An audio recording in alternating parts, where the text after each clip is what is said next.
Now, we begin with the Independent Electoral and Boundaries Commission, IEBC, which today formally responded to 9 questions posed by Azimio Umoja One Kenya coalition presidential candidate Raila Odinga, who questioned IEBC's preparedness for the elections. In response to the questions, the IEBC now says the 2022 general election will be conducted without use of a physical voter register, saying the physical register had previously been misused during elections. And as Brenda Wanga reports, the IEBC responded to each of the 9 questions raised by Odinga. Exactly 1 week since the Azimio Umoja One Kenya's presidential candidate posed pertinent questions to the IEBC on the state of the Commission's preparedness for the elections, the IEBC has responded with fresh revelations. For the first time, Kenyans voting will not find a physical voter register at the polling station. The IEBC says it has taken the decision not to use printed voters' registers after realizing that the register was prone to misuse during voting. All voters will instead be identified electronically using biometric data. The digital voter registers will be uploaded onto the KIMS kits with specific QR codes assigned to each kit for purposes of voter identification.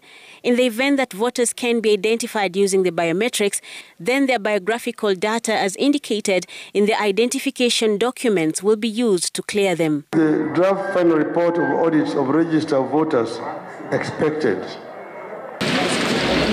Azimio had raised concerns about the state of the voter register with claims of an unusual increase in the number of voters.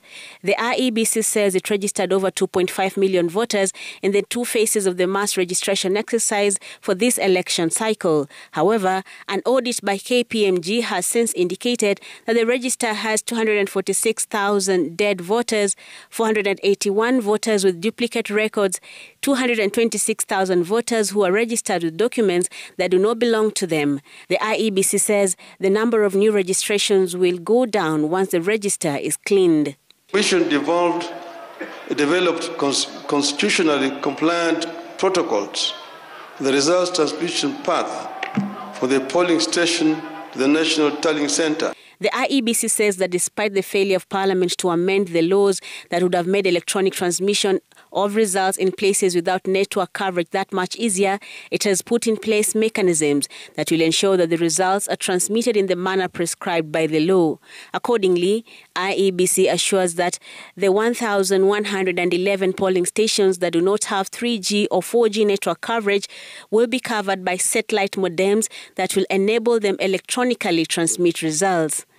Section 39 of Elections Act provides that presidential elections only results must be transmitted. All the other 5 elective positions, there's no legal requirement for transmission.